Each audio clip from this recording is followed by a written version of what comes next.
Senior secondary विद्यालय के शिक्षक रेमी पीटर की विद्यालय परिवार ने दी भावभीनी विदाई। शिक्षक रेमी पीटर 31 जनवरी 2022 को हो रहे हैं सेवानिवृत्त। न्यूज़ 9 टाइम्स बेतिया से आशुतोष कुमार बर्नवाल की ब्यूरो रिपोर्ट। पश्चिमी चंपारण के बेतिया ख्रिस्त राजा सीनियर सेकेंडरी स्कूल जिला ही नहीं विश्व स्तरीय प्रसिद्ध विद्यालयों में से है, जिसकी स्थापना 1925 ईस्वी में देश की आज़ादी के पूर्व ही की गई थी। अब तक इस विद्यालय से लाखों विद्यार्थी अपना प्रशिक्षण प्राप्त कर जिला, प्रदेश व देश ही नहीं अपितु विदेशों में भी अपनी काबिलियत और अनुशासन से विद्यालय का नाम रोशन करते रहे हैं। हालांकि अब तक के अपने शिक्षण सेवा में विद्यालय में एक से एक विद्वान शिक्षकों ने अपनी योग्यता व शिक्षा से लाखों छात्रों को सफलता की ऊंची शिखर पर सुशोभित किया है। आज भी यह विद्यालय अपने इतिहास को समेटकर छात्रों व शिक्षकों के बीच पारस्परिक गुरु व शिष्य के पवित्र संबंध को मार्गदर्शित करता है। यही कारण है कि आज भी इस विद्यालय के छात्र जब भी जिले में आते हैं तो केआर स्कूल में आने से और अपने विद्वान शिक्षकों से मिलने से नहीं रोक पाते हैं। हालांकि प्रकृति का नियम है, जो आया है वो एक दिन जाता है। छात्र ही केवल नहीं जाते, कभी ऐसा भी होता है कि विद्यालय के शिक्षक भी अपनी सेवा को पूर्ण कर इस विद्यालय से भावभीनी विदाई लेते हैं। ऐसी एक भावपूर्ण चोटिल क्षण आया जब इस विद्यालय के प्रसिद्ध शिक्षक रेमी पीटर की सेवानिवृत्ति का समय आया। केआर के शिक्षक के रूप में पदस्थापित रेमी पीटर का व्यक्तित्व न सिर्फ शिक्षक की रही अपितु सामाजिक, पर्यावरणविद, धार्मिक समरसता के जीते जागते पुरुषार्थ व्यक्तित्व का रहा। 1 सितंबर 1988 को बतौर केआर स्कूल के भूगोल शिक्षक के रूप में पदस्थापित रेमी पीटर 3 दशकों से अधिक के कार्यकाल में एनसीसी के अधिकारी बनकर एनसीसी को नई ऊंचाई व उत्कृष्टता प्रदान की। बाढ़ और अगलगी की विभीषिका में विद्यालय प्रबंधन से मिलकर पीड़ित मानवों की सेवा में अपनी महती भूमिका निभाई है। आज भी विद्यालय के शिक्षण कार्यों से निपटने के पश्चात शराबबंदी, दहेजबंदी व जल जीवन हरियाली पर विशेष भूमिका निभाते रहे हैं। उनके पर्यावरण प्रेम का पता इससे भी लगता है कि स्कूटी होने के पश्चात भी वो आज भी नगरों में साइकिल व पैदल ही चलना पसंद करते हैं। उनके पर्यावरण के लिए यह सोच और अब तक किए गए हजारों वृक्षारोपण उनके पर्यावरण प्रेम की गाथा बन सबको प्रेरणा स्रोत बनाता है।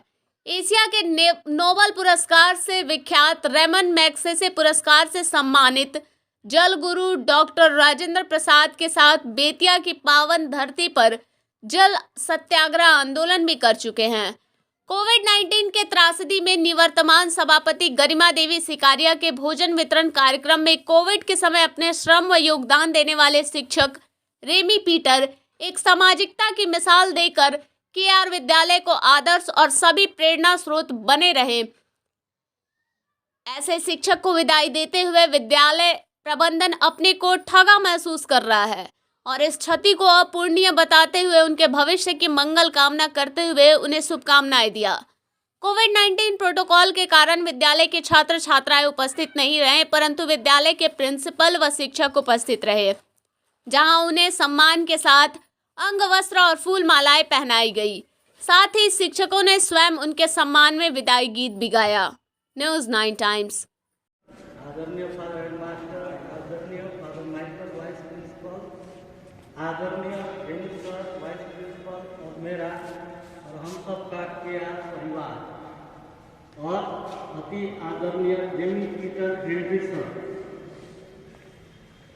पवित्र बाइबल में अगर हम देखें 13वें नबी के चैप्टर 29 वर्ष 11 में लिखा गया है, मैं तुम्हारे लिए अपनी निर्धारित योजनाएं जानता हूँ। मैं तुम्हारे लिए अपनी निर्धारित योजनाएं जानता हूँ। तुम्हारी हित की योजनाएं अहित की नहीं, बल्कि एक आशावादी भविष्य की योजनाएं। यह बाइबल का वचन अगर हम ध्यान दें तो काफ़ी कुछ बयान करता है। आज अगर हम लोग यहाँ हैं, रेमी सर ने अपने कार्यकाल पूरा करने जा रहे हैं 35 वर्षों का स्वर्णिम। यह ईश्वर की योजना है और इसके बाद जैसे मैंने चर्च में कहा उनका दूसरा इनिंग शुरू होगा, दूसरी पारी, वो भी ईश्वर की योजनाएं हैं और इन सब के लिए हम लोग को ईश्वर को धन्यवाद देना है। और संत पौल ने हमेशा कहा है कि जो कुछ भी आपके साथ है, जो कुछ भी आप करें, अच्छा बुरा, सबके लिए ईश्वर को धन्यवाद दें। रेमी पीटरसन एक युग है और एक युग के आज से जाने वाला है। जैसे फादर रेक्टर ने बताया उनके बारे में, पर्यावरण और एक कर्मठ शिक्षक है। अभी संतोष पाठक सर ने बहुत अच्छा से बयान किया पर्यावरण के बारे में कि उनके पास स्कूटी रहते हुए भी, नया स्कूटी है, वे नहीं चलाते हैं, उससे धुआं निकले। पर्यावरण के बारे में जब मैं इको क्लब में था तो एक बात कही जाती थी, एक्ट लोकली, थिंक ग्लोबली। आप अपने स्तर पर काम कीजिए और यह पूरे ब्रह्मांड के लिए यह कार्य समर्पित होगा। बहुत मुश्किल है, हम लोग नहीं करते हैं, लेकिन एक शख्स को, रेमी पीटरसन को मैंने बहुत करीब से देखा है कि यह करते हुए। पिछले साल अक्टूबर जब दुर्गा पूजा का छुट्टी होने वाला था, सर आए एप्लीकेशन लेकर 2, उन्होंने कहा कि यह एप्लीकेशन आप दे दीजिएगा, मैं बाहर जा रहा हूँ। मैंने कहा जैसे आदतन जमशेदपुर जाते हैं, जमशेदपुर नहीं, मैं बाड़मेर राजस्थान जा रहा हूँ। मैं जयपुर गया हूँ, बाड़मेर वहाँ से 600 किलोमीटर दूर है, भारत और शायद पाकिस्तान के बॉर्डर पर, और वहाँ एक पर्यावरण सम्मेलन था, उसमें जा रहे थे। मैंने कहा कि सीएल फिर क्यों? उन्होंने कहा कि सरकारी आदेश नहीं आया है। तो यह बतलाता है 2 चीज़ें यहाँ कि सर नियमानुसार चलने वाले व्यक्ति है। अगर सरकारी आदेश नहीं है, यह छुट्टी में नहीं आएगा, इसलिए वे अपना छुट्टी लेके जा रहे हैं, आएगा तो देखेंगे। और दूसरा, यह अखिल भारतीय पर्यावरण सम्मेलन था, साधारण नहीं था। और उन्होंने बताया और उन्होंने कहा कि इसकी चर्चा आप मत कीजिएगा। मैंने क्यों सर, ना रहने दीजिए। और वो गए, शायद 10 दिन के बाद आए। 2012 में केआर को 2 पुरस्कार मिला, पहला और दूसरा, पूरे भारत में। और सर बताते हैं नमामि गंगे ऐसा कुछ बोलते हैं, और पूरे भारत में सर्वश्रेष्ठ विद्यालय के लिए। और यह उनके प्रयास से आया था, पूरी तरह उनका प्रयास था। 1913 या 14 में, डेट याद नहीं है, साल याद नहीं है, उन्हें राष्ट्रपति का सेवा मेडल पुरस्कार मिला, लेकिन इसकी चर्चा नहीं हुई। एनसीसी अफसर केवल बिहार से 1 या 2 था, उसमें एक सर थे, उनके राष्ट्रपति का सेवा मेडल पुरस्कार मिलना, यह अपने आप में केआर के किसी भी शिक्षक को अब तक का मिला हुआ हम सोचते हैं सर्वश्रेष्ठ सबसे बड़ा पुरस्कार था। और उनकी विनम्रता देखिए, कहीं कोई चर्चा नहीं, कोई पेपर में नहीं, हल्का फुल्का जो था बस। लेकिन सर अपना प्रयास नहीं छोड़े। वे सिस्टर मटिल्डा एक बार हमको बता रही थी, वो व्यक्ति कहाँ है जो 1 मैन आर्मी है। मैंने कहा कौन? Ramie Peterson. 96-97 में केआर में अल्पसंख्यक स्कूलों का एक स्ट्राइक हुआ था। वो अकेले लड़ गए कि हम लोग को नहीं जाना है, सब कोई चल गए, हम लोग भी नए थे, हम लोग भी गए।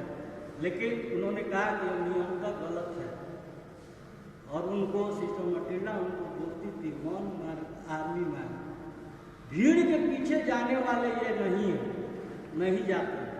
वे अपना सिद्धांत है और खुद ही, शायद उनको बहुत संघर्ष करना पड़ता है, बहुत बातें सुननी पड़ती है, लेकिन वे अपना मैन इन द क्राउड है। रह गया शिक्षण के बारे में, एक घटना मैं बताता हूँ। और संत अगस्टीन ने कहा था कि बहुत सारे लोग हैं जो कलीसिया के नहीं है, ईश्वर के हैं। बहुत लोग हैं जो ईश्वर के हैं लेकिन कलीसिया के नहीं है। यह घटना कैसे जुड़ी हुई है? 2001 की बात है। मेरे यहाँ एक कोचिंग हुआ करता था, मैंने सर को आमंत्रित किया भूगोल पढ़ाने के लिए। सर ने पढ़ाया और उसमें से जो स्टूडेंट की संग्रेसा को उसने टॉप किया पूरे बिहार में।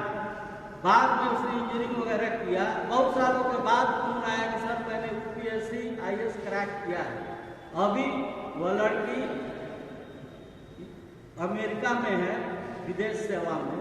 मैंने पूछा कौन विषय है, उसने कहा भूगोल। हालांकि वो एमटेक की थी, लेकिन यूपीएससी के लिए उसने सब्जेक्ट भूगोल रखा। क्यों? और वह बतलाती है कि सर ने जो कॉन्सेप्ट दिया था वह उनको प्रेरित किया और बताते सबसे अच्छा सब्जेक्ट है। बेतिया में एक और लड़की है यहाँ जो सीनियर डिप्टी कलेक्टर है, ADM मयंक सिंह। उन्होंने भी BPSC क्रैक किया, भूगोल सब्जेक्ट है, वह यूपी स्टूडेंट है। लेकिन दुख की बात है कि KR के बच्चों ने इनको वह महत्व नहीं दिया जो इनको मिलना चाहिए था, वह लाभ नहीं उठाया जो इनको मिलना चाहिए था। इसलिए मैंने कहा कि बहुत लोग हैं जो कलेशिया के होते हुए भी ईश्वर के नहीं है, बहुत लोग हैं जो ईश्वर के हैं जो कलेशिया के नहीं है। KR के बच्चों को यह लाभ उठाना चाहिए। खैर, तो बीती हुई बातें हैं। आज डायरेक्टर ने अपने भाषण में बताया, सुबह में पाठ में भी सुने, ये कौन व्यक्ति है जिसका बाप हवा समुद्र की आंधियां मानती है। यह घटना हुआ था 2016 में। मैं और रेमी सर GM कॉलेज में इन्विजिलेशन ड्यूटी के लिए थे। सर ACS 1 थे, मैं सेकंड था। वहाँ एक दरोगा घुस गया एग्जाम देने के लिए इंटर का। वह साइंस से कुछ करना चाहता था, आज से था हरियाणा का, और अपना धमकी देकर वह घुस गया था अंदर सिपाही को। सर ने उसको निकाल बाहर किया, निकलो तुम यहाँ से। वो बोलने लगा मैं दरोगा हूँ। सर ने बताया कि मैं क्या हूँ, और वह निकाल बाहर किया। अकेले लड़ गए, जबकि अन्य सब इंस्पेक्टर लोग मुँह देख रहा था, कुछ कर नहीं रहा था क्योंकि वह दरोगा है। ऐसा उसने बोला, उसको निकाल बाहर किया, उसका मोटरसाइकिल बाहर किया। तो जो CS थे, मझौलिया के प्रिंसिपल थे उस समय, उन्होंने कहा यह कौन व्यक्ति है जिसका बाप यह दरोगा मानता है। मैं वहाँ सुन रहा था, मेरा सर गर्व से ऊंचा हो गया। मैंने कहा हमारे विद्यालय के NCC अफसर है और हमारे सीनियर टीचर्स। तो रेमी सर का यह शख्स बाउंड्री के बाहर है, केयर बाउंड्री के बाहर, और उन्होंने कम कुछ नहीं किया, रह गया उनकी उदार था। मेरे भाई साहब के वे परम मित्र है। शायद 94-95 की घटना है, हमको अभी मालूम हुआ। मेरे भाई साहब को बेतिया में जमीन लेना था, काफ़ी पैसा घट गया था। उन्होंने सर से रिक्वेस्ट किया, सर ने अपना FD तोड़ दिया, और उस समय 5 साल में रुपया दुगुना होता था, शायद 12.5% ऐसा कुछ था ब्याज। उन्होंने 1 मिनट में FD तोड़ कर वह पैसा ला कर, कितना लाख था हमको मालूम नहीं, मेरे भाई साहब को दे दिया। आज क्या हम कर पाएंगे? बहुत मुश्किल है, लेकिन यह उदारता है। 1 बजे रात 1:30 बजे रात को मैंने फ़ोन किया और अन्य लोगों ने, अगर कोई आए चाहे नहीं है, रेमी पीटर सर आपके सामने जरूर आएंगे। और कई विद्यार्थी बताते हैं मेरे पापा बीमार थे, रेमी सर आए थे देखने। तो यह सब हम लोग देख सकते हैं। रह गया शिक्षण, एक कॉम्पिटेंट टीचर थे वे। बहुत सारे बच्चे करे सर पढ़ाते हुए ग्रुप में नहीं। सर सन माइकल पटना में भी अध्यापन कार्य किए हैं। जब उन्होंने UPSC का PT क्रैक किया, मेंस के लिए छुट्टी मांग रहे थे, शायद नहीं मिला तो उन्होंने रिजाइन किया था। और हमारे बीच इस तरह का शिक्षक है, इसलिए आज भी उनका जो GS है वो फर्स्ट क्लास है। और मैं उनको वॉकिंग इनसाइक्लोपीडिया कहता हूँ। और कोई क्वेश्चन में पूछता हूँ, उनको किताब देखने का जरूरत नहीं, ऐसा ही बताते हैं। और जो थियोलॉजी होता है, धर्मशास्त्र, लगता है वो बाकी धर्मों के, ईसाई धर्म के साथ एक्सपर्ट है। पाठक जी और अन्य टीचर बतलाते हैं, कई बार उनके धर्म के बारे में बतलाते हैं। तो ऐसे शख्सियत है। और हमारे स्टाफ की जान है, शिक्षक प्रतिनिधि रहे, इनका कार्यकाल बहुत अच्छा था। और मैं प्रार्थना करूंगा आज ईश्वर उनको आशीष दे, और जो सेकेंड इनिंग उनका शुरू होने वाला है कुछ पारिवारिक कर्तव्य वे अच्छी से पूरा करें। एक अच्छा पति, एक अच्छा पिता, एक अच्छे शिक्षक रहे हैं, एक अच्छे पर्यावरणवादी रहे हैं। लेकिन आने वाला समय भी उनके लिए बहुत आशीष रहे। ईश्वर की आशीष उनके आगे रहे, उनका मार्गदर्शन करे, पीछे रहे संभाले, ऊपर रखकर आशीर्वाद दे, ताकि जब भी हम लोग उनके बारे में सुने अच्छा लगे। और कोई रिक्वेस्ट करेंगे सर से, कोई अवसाद लेकर आप मत जाइएगा, हमसे गलतियां हुई होंगी, होती है, मानो, माफ़ कीजिएगा, हमेशा खुश रहिए।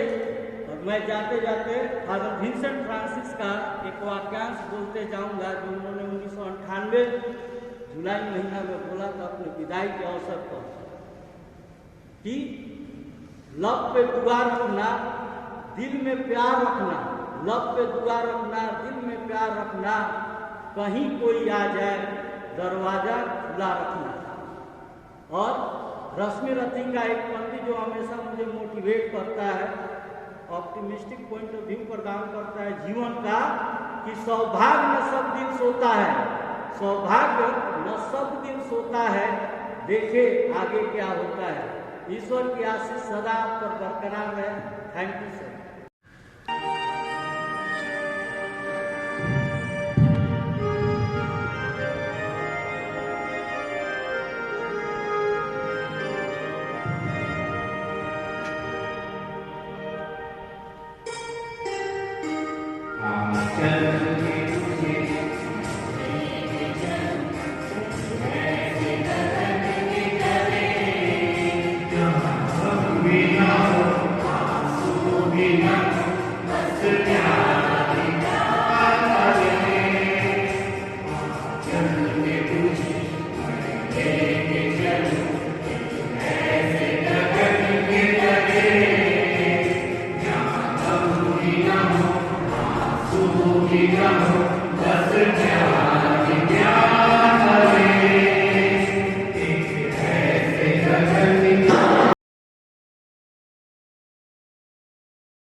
फादर सचिव, फादर जोसेफ मरीपुरम,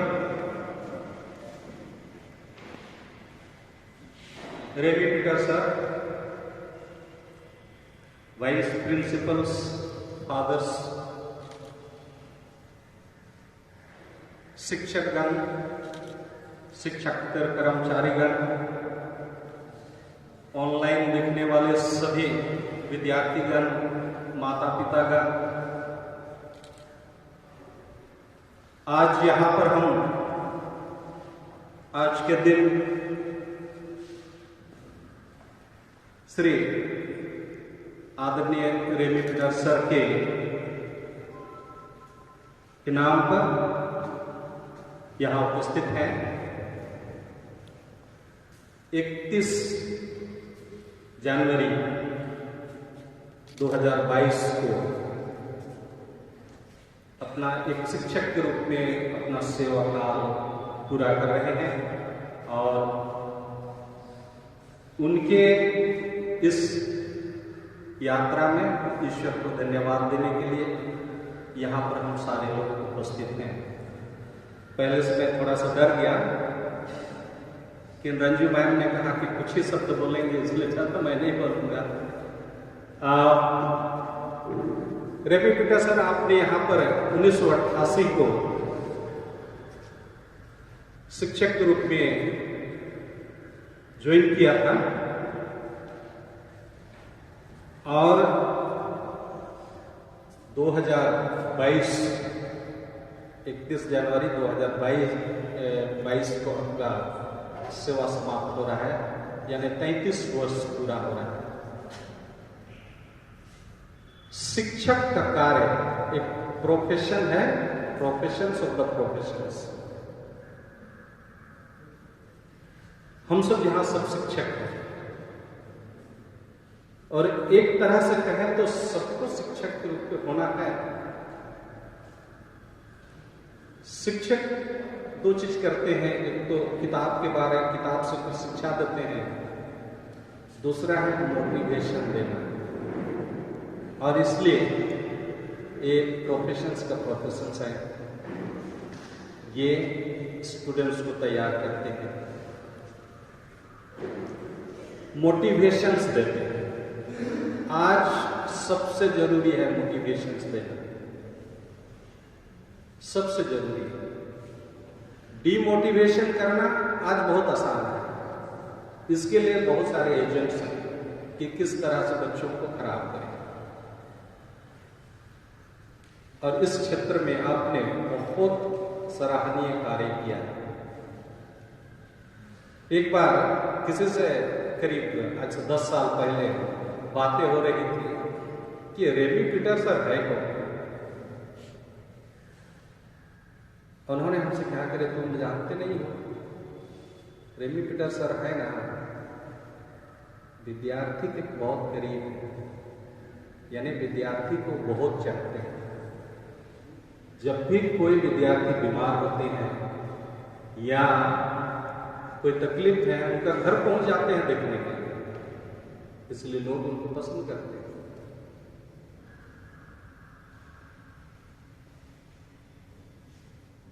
और एक वर्ष पहले हम लोग ने एक प्रकार का ऐसे ही हम लोग शिक्षकों के लिए एक ट्रेनिंग टाइप का चलाया था।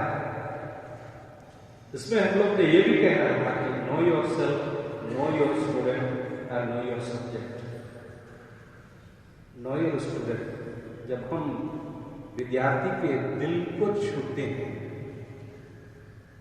तो विद्यार्थी को बदलना ही है और उनके जीवन में प्रेरणा देता है, ताकत देता है, और जो कमजोर है मजबूत हो जाता है। और रेमी पीटर सर, इस क्षेत्र में आपने बहुत काम किया, ना केवल विद्यार्थी को सुझाव दिया। मुझे अपना अनुभव याद है कि पहले भी मैंने सुना था, हमसे जो पहले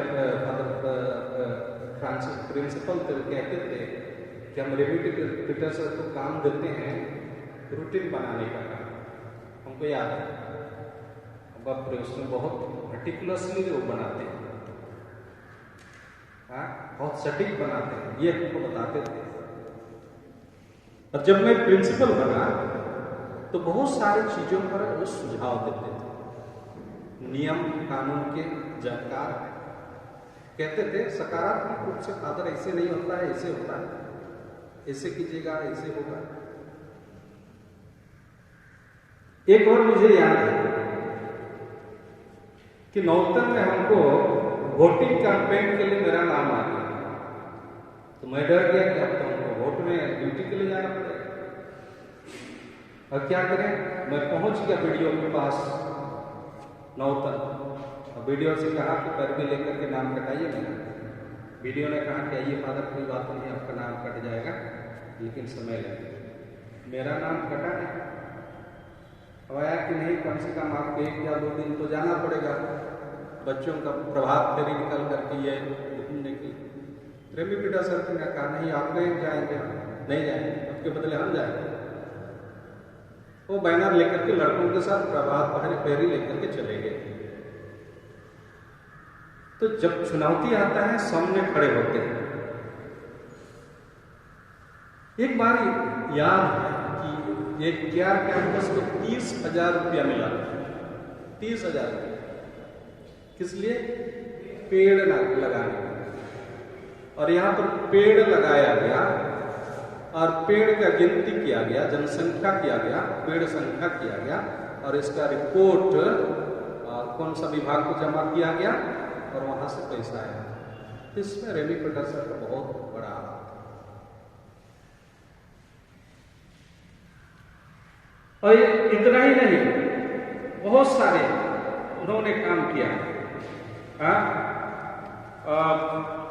उनका जो सादगीपन, अजीब सा।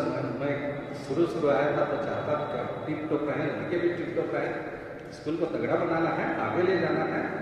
रेमी पीटर सर को देखते अरे सर बढ़िया से पहन के लाना है। लेकिन तब से मैंने सोचा कि एक व्यक्ति कोई मूल्य के लिए खड़ा होता है,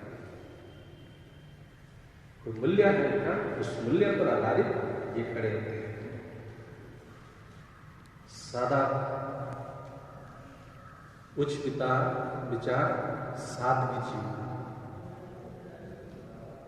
और जैसे हमने आज तक जितने भी वक्तव्य में हमने सुना और रिपोर्ट में उनके बारे में पढ़ा, उनका वो व्यक्तित्व झलकता है। सादगी जीवन और एक मूल्य पर, एक सोच पर खड़ा। मुझे याद है, पूरा नहीं लेकिन मैं बताऊंगा, जब मैं वाइस प्रिंसिपल था, किसी मांग को लेकर के सारे टीचर सचिव के पास जा रहे हैं, सारे टीचर सचिव के पास छुट्टी के बाद। सबसे पीछे रेमी पीटर सर, उसके पीछे मैं भी चला। वाइस प्रिंसिपल थे, इसलिए हर एक्टिविटी में हम भाग लेते थे कहीं ना कहीं। और उस समय मेरा गुप्तचर भी था, इसलिए सारी चीज का जानकारी रखना है। सब चीज में हम जानना चाहते थे। गए और सब उनके आगे कौन था वो भी हमको अभी पक्का याद है। किस रंग की साड़ी पहने थी वो भी याद है। सारे टीचर फादर के पास चले गए। रेमी सर ने वहां पर लेफ्ट टर्न लेकर के चले गए। मैंने उनसे पूछा सर आप क्यों नहीं गए? उनका क्या जवाब? हम उन सब काम में नहीं रहते। यानी उनका एक अलग सोच, नकारात्मक सोच है, सकारात्मक सोच, एक अलग सोच है। इसलिए वो अपना जो सोचते हैं वो मूल्य पर खड़े होते हैं। एक सकारात्मक सोच। और इसके अलावा एनसीसी पर काम किए, पर्यावरण पर काम किए, कोरोना के समय काम किए और कई प्रकार के काम किए बाढ़ पीड़ित वालों के साथ। और एक घटना मुझे याद है कि एक बार बाढ़ पीड़ितों के लिए हम लोग ने कुछ पैसा जमा किया, कुछ कपड़ा जमा किया, बांटने के लिए गया। ऊपर में जहां पर हम लोग एवी रूम वहां पर ही उससे बगल में हम लोग जमा किए थे। हम वाइस प्रिंसिपल रेमी साहब ने कहा कि ना यहाँ से उठा के लेकर के लाइब्रेरी में जमा करना है, उसको छांटना है, छांट करके बोरा में भर करके भेज रहा है। अच्छे तो लड़कों को जमा करके कर लिए और लेके गए। हम भी चले क्योंकि हमको भी जाना है। वहां गए, वहां जमा हुआ, एनसीसी के लड़के थे, बोरा में भरे। वहां पर हम लोग को जानते हैं कि हम लोग का सेराफिना मैम का वहां पर 2 बेड है डिस्पेंसरी का, उसमें नया बेड खरीद के रखा गया है। दूसरा दिन 2 दिन के बाद मैम हमको बुलाती हैं कि फादर यहाँ 2 बेडशीट नहीं है। बोले कहाँ नहीं है, कहाँ गए? हो सकता है वो आप मेरा काम करें, हम जाने। तो क्या हुआ कि उनको उसको भी उठा करके बाढ़ पीड़ितों के लिए बोरा में भर के भेज दिया। हाँ, तो कहने का मतलब यह है कि जब भी इस प्रकार की जरूरत पड़ी, रेमी पीटर सर लोगों की सेवा के लिए, लोगों के दुख दर्द के लिए वो आगे बढ़े। तो शिक्षा के साथ साथ सेवा, न केवल स्टूडेंट का सेवा लेकिन बाकी लोगों का सेवा के लिए भी उन्होंने कार्य किया। और आज यहाँ पर हम उपस्थित हैं ईश्वर को उनके धन्यवाद देने के लिए। इस यात्रा में इसलिए धन्यवाद देंगे कि उन्होंने सफलतापूर्वक सेवा निवृत्त, यानी जो टीचर का जो समय दिया गया था कि आप इतना दिन इतना तारीख तक ही काम किए, वो पूरा करें, उसके लिए धन्यवाद। उसके बाद फिर से और जो भी जिंदगी में जो भी शुरू होता है वो अंत होता ही है। जो जन्म लेता है उसको भी जाना है ना, उसका अंत है। तो शुरू कर रहे हैं तो उसका अंत होना ही है। ये नहीं है कि जिंदगी का अंत हो रहा है, ये नहीं। काम आपने शुरू किया वो समाप्त हो रहा है। ये नहीं कि काम करने का अंत हो रहा है। जिंदगी में चुनौती आते हैं, आते रहेंगे अंत तक। ये नहीं कि चुनौती का अंत होगा। सेवा निवृत्त। जब तक हम काम करते हैं तब तक हम बहुत व्यस्त रहते हैं। लेकिन एक बार काम समाप्त हो जाता है तो पता नहीं लगता है कि क्या करना है। क्योंकि मैंने बहुत सुना है, कुछ दिन पहले हमको किसी ने एक व्हाट्सएप में मैसेज दिया, बहुत दुखित। हमको मैं एक ही लाइन था, मैं पढ़ करके सोचने लगा क्या हो रहा है। उन्होंने लिखा कि after retirement nobody wants, after retirement people are not wanted. ये लिखा, पीपल आर नॉट वांटेड, ये लिखा। एक बार मैं गोवा में अपना ट्रस्ट का मैं रिट्रीट दे रहा था। एक सिस्टर ने कहा, father we have grown old so we are of no your work.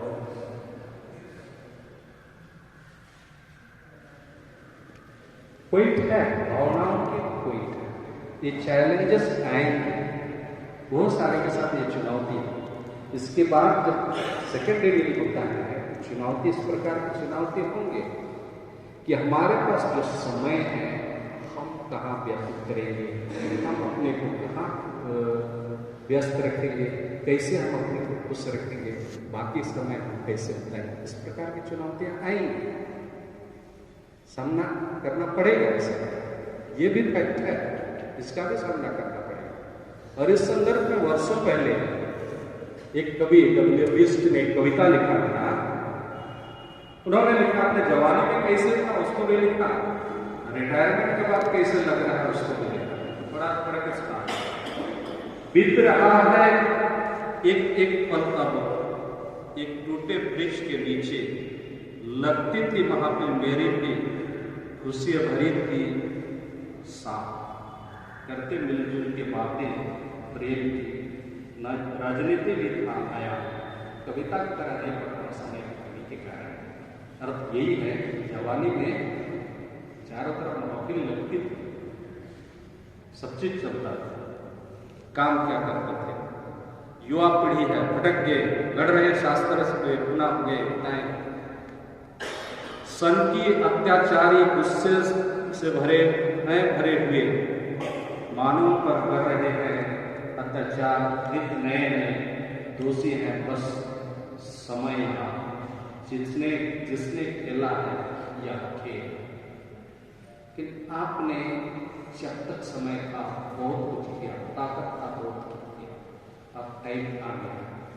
लेकिन जब सेवानिवृत्त हुए तब क्या कहता है, चिड़ियों का भी नहीं बसेरा होती है ठूठे पेड़ों पर। चिड़ियों का भी नहीं बसेरा होती है ठूठे पेड़ों पर, गीत प्रेम के नहीं उभरते अब इन सूखे होठों पर। यानी उम्र ढल चुका है। जब तक जवानी थी सब पहुंचते थे, लेकिन जब उम्र ढल गया है कोई देखता नहीं। आगे कहता है, वक्त के इस क्रूर हाथों ने कैसे सब कुछ मुझसे छीना है। समय कोई नहीं रोक सकता है, समय आएगा सबको जाएगा। बीते लम्हों के सहारे अब तो हमको जीना है। ऐसी बात नहीं है कि बीते लम्हों के सहारे जीना है, लेकिन बीते लम्हे सहारा जरूर देंगे। लेकिन रेमी पीटर सर के लिए यही दुआ करते हैं, इनके लिए ये नौबत नहीं आएगी, क्योंकि ये व्यक्ति सामाजिक व्यक्ति है। ये व्यक्ति है जो अपने स्कूल काल के बाद भी लोगों के साथ अपना समय देते हैं। उनके लिए काम की कमी नहीं है, उनके लिए समय बिताने के लिए सोचने की जरूरत नहीं है, और जिधर चाहते हैं उधर लोगों के उनके लिए बहुत सारे लोग मिलते हैं। और आज विशेष रूप से हम उनकी पत्नी के लिए भी याद करेंगे। उनके जीवन में भी ईश्वर की बहुत बड़ी कृपा है, उनके परिवार का आज याद करेंगे।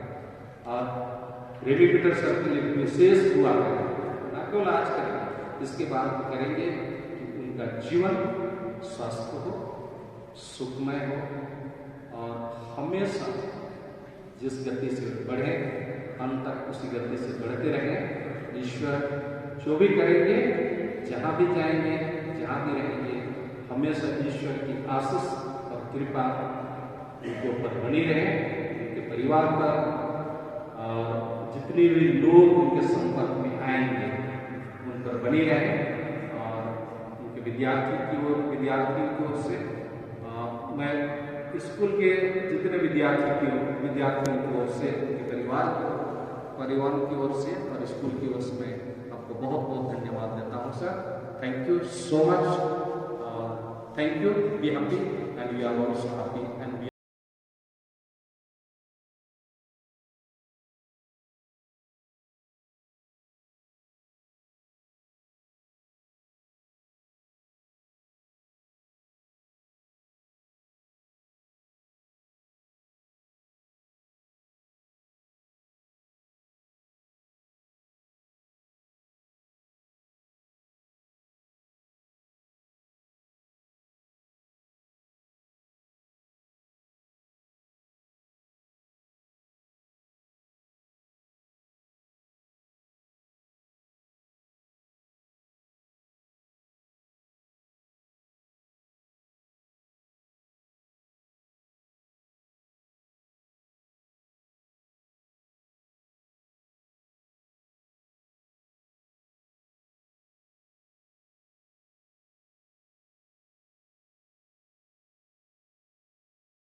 स्वस्थ होकर यहाँ उपस्थित हैं और मेरे अनुज मुझे सम्मानित कर रहे हैं। हमने यह दिन अपनी पूजा के साथ शुरुआत की। इसके लिए मैं परम आदरणीय फादर रेक्टर, फादर हेडमास्टर, अन्य फादरगणों को धन्यवाद देना चाहता हूँ कि मेरे इस रिक्वेस्ट को वे मानकर मेरे लिए मिसा पूजा की है। इसके लिए उन्हें तहे दिल से मैं धन्यवाद देना चाहता हूँ। मिसा में मैंने दीपक सर से एक गाना के लिए रिक्वेस्ट किया। उन्होंने सबों से पूछा और तब अंत में वे गाना गाए। उसके लिए मैं भी विशेष रूप से दीपक सर को धन्यवाद देना चाहता हूँ, क्योंकि हमारा विद्यालय मतलब यह विद्यालय विश्व का प्रथम विद्यालय है जो ख्रिस्त राजा के नाम से संचालित है या स्थापित किया गया है। 1925 में ख्रिस्त राजा का पर्व हमारे संत बाबा के द्वारा डिक्लेयर किया गया और 1927 में यह पहला विद्यालय ख्रिस्त राजा के नाम से स्थापित किया गया है। इसके लिए हमें गर्वान्वित होना चाहिए कि हम कम से कम विश्व के इस प्रथम विद्यालय के संस्था के सदस्यगण हैं। इसीलिए ख्रिस्त राजा की स्तुति के लिए मैंने दीपक सर से अनुरोध किया और उन्हें स्वीकार किया तथा यह गाना गाया। विद्यालय में आने के पहले मैं दूसरी जगह पढ़ाया। परीक्षा में मैं इसी प्रकार से निकला। मेंस के लिए जब मैं गया, मुझे छुट्टी नहीं मिला, तब मैं वहाँ से इस्तीफा दे के चला गया। मेरे साथ और भी गए, वे नहीं निकल सके, लेकिन मैं वो मेंस निकाल लिया। लेकिन उसके पश्चात जो और प्रक्रिया है उसमें मैं सफल नहीं हो सका। यहाँ पर मैं जब आया तब उस समय में विद्यालय की जो स्थिति थी वो दूसरी थी। अभी आप दूसरी स्थिति में देख रहे हैं। विद्यालय से मैं पढ़ा और तब यहीं फिर मैं बच्चों को पढ़ाना शुरू किया। 88 में मैं यहाँ पर आया और तब यहाँ पर पहले 1992 में जो तरुण मित्र है उसकी शुरुआत की। उसके पहले यहाँ पर किसी भी प्रकार का पर्यावरण से संबंधित ना कोई क्लब था, ना कोई चलाते थे। जहाँ सर्वथा अंधेरा रहता है, वहाँ आप एक रोशनी के समान अगर रहते हैं तो सभी आपके प्रति आकर्षित रहते हैं और आपको देख करके वे आगे चलने की कोशिश करते हैं। 1996 में फादर यहाँ पर बच्चे जो यहाँ पर हैं, इनके अनुरोध पर नाम भेजा गया और तब मैंने एनसीसी के ट्रेनिंग के लिए कामटी किया। ओटीए में ऑफिसर्स ट्रेनिंग एकेडमी है, वहाँ पर तब संतरे का जो नारंगी है तथा अनार का वृक्ष हमने लगाया। जो कंपनी हमें दी गई थी, Shivaji company, Rana Pratap company, Ravi sir गए हैं, जानते हैं अच्छी तरह से।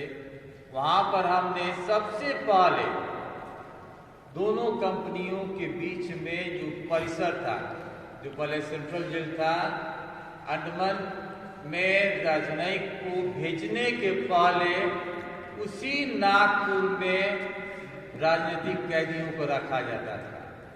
वो बैरक अभी ओटीए में परिणित है और तब वहाँ पर जो विशेष रूप से जो पैरामिलिट्री के हैं उन्हें ऑफिसर्स की ट्रेनिंग दी जाती है।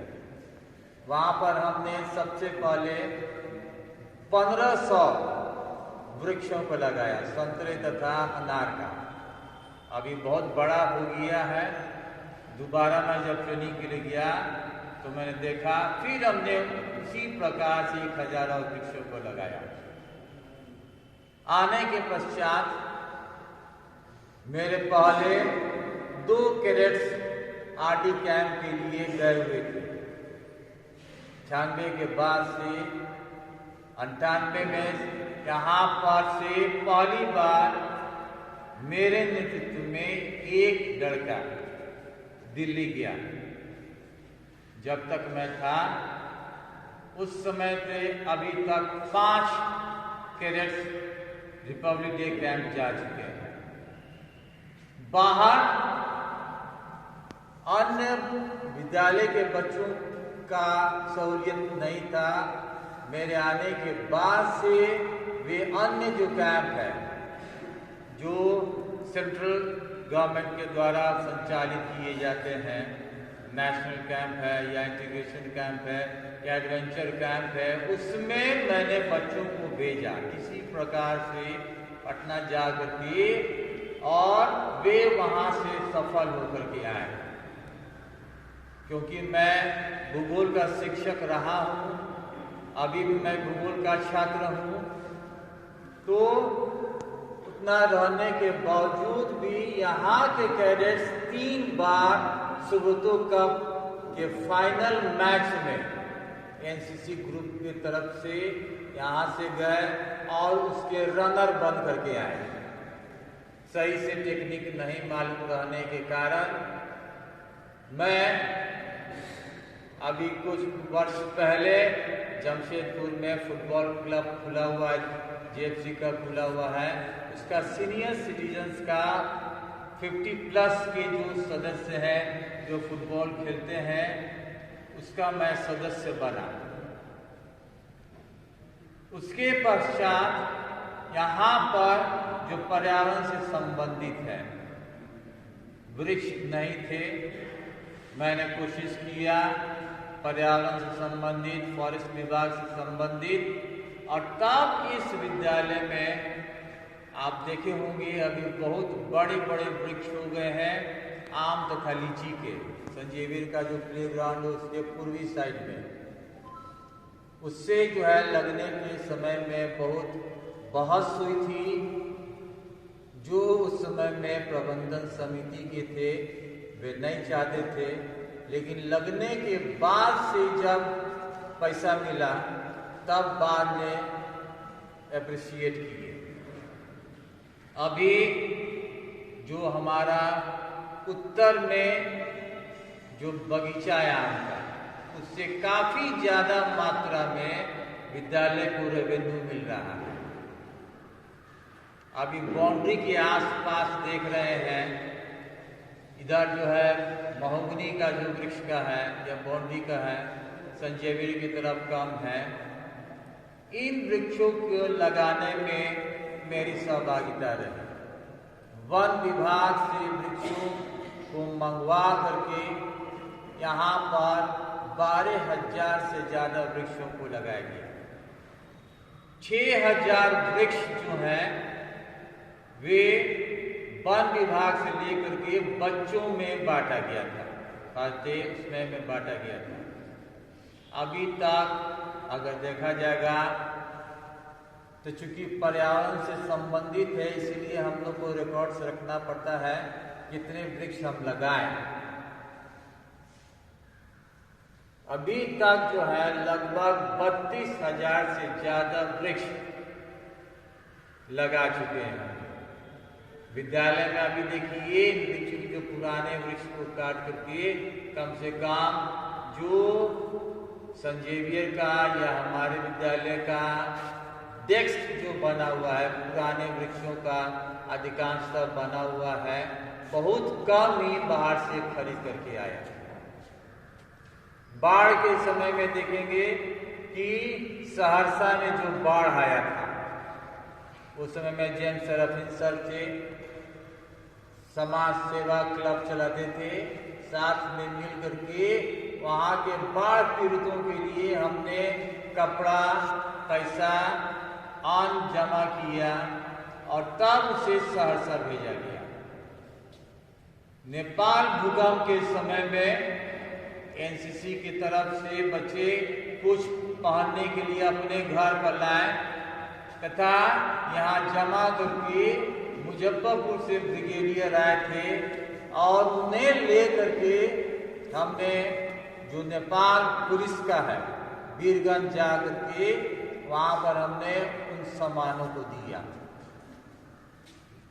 बाढ़ के समय में जैसे था, चनपटिया का बाढ़ आया था, हमारे जिले में जो बाढ़ आया था, फादर जैसे बाढ़ के समय में बताए हैं कि सामानों को हमने इकट्ठा किया और तब गौनाहा में जा करके हमने दिया। फादर गए थे, मैं नहीं जा सका, विजय सर गए थे।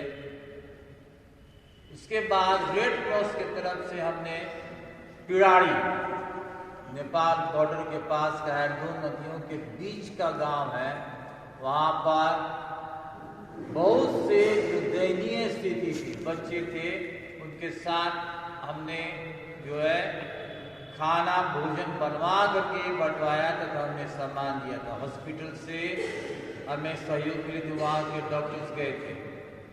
विद्यालय में जो था, मैं आप विख्यात कहिए या कुख्यात कहिए, यहाँ पर आशुतोष भी है, सभी जानते थे कि सबसे अंत में मैं कॉपी सुधार के देता था। हम सब जब तक कॉपी सुधराया जब हुआ, क्यों? क्योंकि मैंने कॉपी अपने से सुधार के दिया। उसके हर एक लाइन को मैं देखता था कि जिससे वे अपनी गलती को पहचान सके। लेकिन यहाँ का बच्चों की कुछ टेंडेंसी है कि ज़्यादा नंबर हमको आना चाहिए। ज़्यादा लिखेंगे ज़्यादा नंबर आएगा, कम लिखेंगे कम नंबर आएगा। लेकिन पढ़ने से, बात से सुधारने के कारण से मैं उन्हें देता था। बहुत बार जितने जो फादर हमारे मास्टर रहे, उनके पास मेरी शिकायतें पहुंचाई जाती थी, लेकिन जब मैं बताता था तब उन्हें सही से पता चलता था। और वे जिनके कम नंबर आते थे, बोर्ड में सर्वाधिक नंबर आता था उनको। मेरा भी रिपोर्ट देखिएगा, मैट्रिक में मेरा बिहार में भूगोल में सबसे ज़्यादा नंबर था। यूनिवर्सिटी में जब मैं अपने ऑनर्स का एग्ज़ाम देने गया, प्रैक्टिकल कॉपी अभी भी पटना यूनिवर्सिटी में रिकॉर्ड्स के रूप में रखे हुए हैं। यहाँ पर जो है हमारे अनुज से मेरी यही प्रार्थना है कि जिस कार्य को हमने किया, आप उसे आगे बढ़ाने में आगे आए।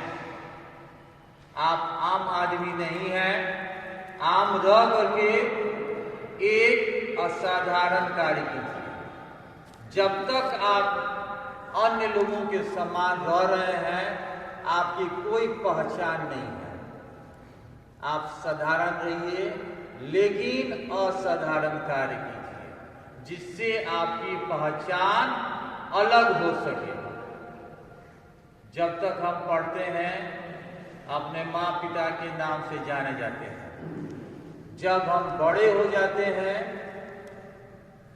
कुछ उत्तरदायी हमारे ऊपर चली जाती है, तब हमारा कर्तव्य है कि हम अपने नाम से जिए। जिस संस्था में हम कार्यरत हैं, उस संस्था का नाम हम ऊंचा कर सकें। अपने कर्मों से उस संस्था का नाम हम नहीं डुबा सके, उसको बेइज्जती हम नहीं कर सके। अभी कहने को बहुत सी बातें हैं, लेकिन मैं आपसे यही आशा करता हूँ, आप एक विश्व के प्रथम विद्यालय में कार्यरत हैं।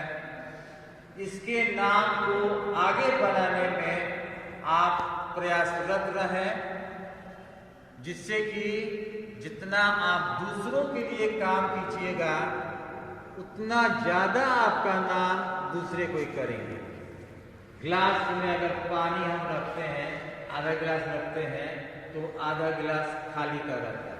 सोचने का बहुत सा अंतर हो जाता है, आधा भरा है आधा खाली है।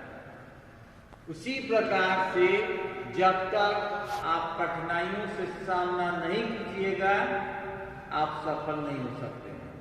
हीरे को जितना तराशा जाता है, जब तक खान में है उसका कोई वैल्यू नहीं है, लेकिन जब निकाला जाता है पत्थर के समान रहता है।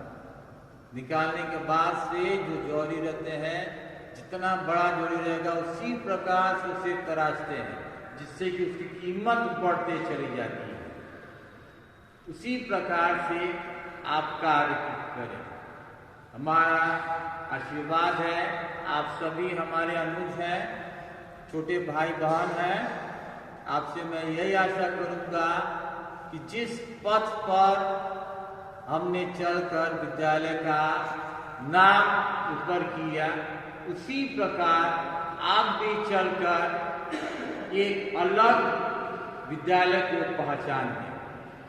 इस प्रोग्राम को सफल बनाने में स्टेज डेकोरेशन तथा अन्य कार्य के लिए जो भी मेरे भाई बंधु काम किए हैं, सबों को मैं धन्यवाद देना चाहता हूँ। धन्यवाद।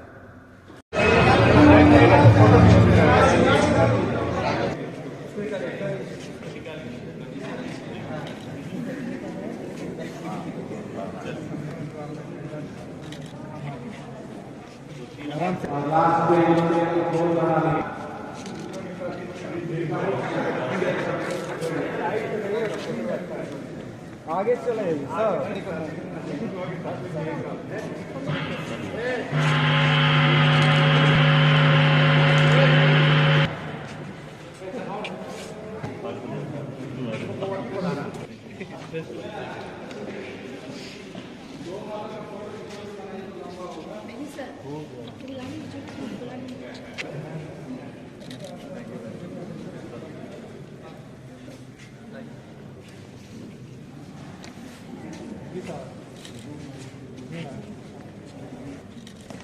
पूरा टीचर को लिया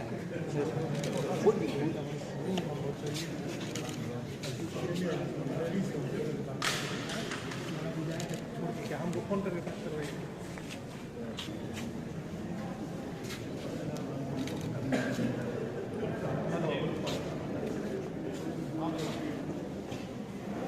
हम जा रहे हैं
रेमी सर ने बहुत सारे कार्य किए, किस प्रकार से संस्था को आगे बढ़ाया, अपने बच्चों को शिक्षित किया। उन सभी कार्यों की सराहना करते हुए एक बार पुनः मैं रेमी सर को विद्यालय परिवार की ओर से धन्यवाद देता हूँ। जब मैं ऑनलाइन क्लासेस ले रहा था तो बहुत सारे स्टूडेंट्स भी जब उनके पास सुनने की रेमी सर की विदाई है, तो उन्होंने यहाँ पर आकर उन्हें धन्यवाद देने की बात कही थी कि हम लोग सर आएंगे। इसी तरह से मार्केट में जब मैं शॉप पे मिल गया, जिस दुकान से करता तो वहाँ भी किसी से मिल गए, वे भी बोले कि हम भी टाइम आएंगे। लेकिन कोविड-19 के प्रोटोकॉल का पालन करते हुए मैं सब किसी को मना किया। आज उन सभी बच्चों और उनके अभिभावकों के तरफ से भी मैं लीडर को बहुत धन्यवाद देता हूँ, क्योंकि आपने बहुत सारे नस्ल के बच्चों को शिक्षित किया है। आशा है कि ये बच्चे निश्चित है किसी न किसी पद को सुशोभित करते हुए आपका नाम रोशन करेंगे। रेमी सिंह पीटर सर तो जा रहे हैं, बहुत सारे कार्य को अंजाम दिया, पर्यावरण से जुड़े बाढ़ पीड़ितों की सहायता की।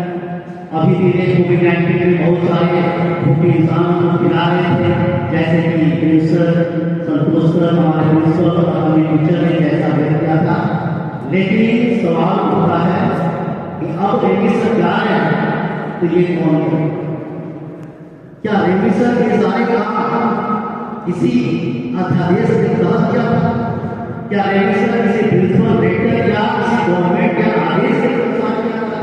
जी नहीं, अंदर उनकी भावना थी कि मैं शिक्षक रहते हुए भी अपने से इस कार्य को करूंगा और समाज को आगे बढ़ाऊंगा। सचमुच शिक्षक ऐसे ही होते हैं, जिसमें काम करने की लगन हो। सिर्फ पढ़ाना ही हमारा कर्तव्य नहीं है, हमें ये भी जानना है कि हमारा समाज कैसे आगे बढ़े। रेमी सर अंदर की भावनाओं को प्रकट किया, समाज को बहुत शिक्षित किया, कार्य को अंजाम दिया। अब हमारे जो अनुभव टीचर हैं वे भी अंदर से कार्य को समझे और निश्चित है कि उनके अधूरे पड़े सपनों को, अधूरे पड़े कार्य को इस विद्यालय में रखते हुए आगे बढ़ाएंगे। यही सच्ची प्रार्थना होगी, शिक्षा के प्रति सच्ची प्रेम होगी। आशा है कि आने वाले जनरेशन जरूर इस कार्य को अंजाम दें। रेमी सर, हम लोगों ने आपका जैसे आपकी इच्छा थी वैसे आपका थैंक्स गिविंग सेरेमनी मनाया। अगर इसमें कोई भूल चूक, कोई कमी हो रही होगी तो पूरे विद्यालय परिवार की तरफ से हम आपसे क्षमा मांगते हैं और एक बार पुनः प्रार्थना करते हैं कि आपका जीवन सुखमय हो, आप परिवार से आप खुशहाल जिंदगी जिए, ईश्वर के आशीष बनी रहे और आपका मार्गदर्शन हम सबको को अभी प्राप्त होते रहे। इसी के साथ सभी किसी को धन्यवाद मैं कहना चाहूँगा। छोटी सी लेख है, मैं भी लिख कर लाया हूँ आज के अवसर पर। यह अलविदा नहीं मेरे दोस्त, यह अलविदा नहीं दोस्त, यह शुक्रिया है। यह समाप्त हुआ इसके लिए मत रोना, बल्कि यह पूरा हुआ इसके लिए जश्न मना। कभी अलविदा न कहो, क्योंकि अलविदा कहने का अर्थ है दूर जाना और दूर जाने का अर्थ है भूल जाना। हमें लगता है कि हमें आपको अलविदा कहने की आवश्यकता नहीं है, हमें लगता है कि हमें आपको अलविदा कहने की आवश्यकता नहीं है, क्योंकि शायद हम फिर से जल्द मिलने वाले हैं और हमेशा मिलते रहेंगे। रेमी सर बहुत बहुत धन्यवाद। और मैं आग्रह करूँगा कि रेमी सर की आप जाएंगे नहीं, सभी टीचर भी नहीं जाएंगे कभी, रेमी सर के साथ बैठेंगे हम लोग। आप इंडिविजुअली उनसे अपनी बातों उनकी बातों को शेयर करेंगे, उनसे जो कुछ मार्गदर्शन आप प्राप्त करना चाहता है करेंगे।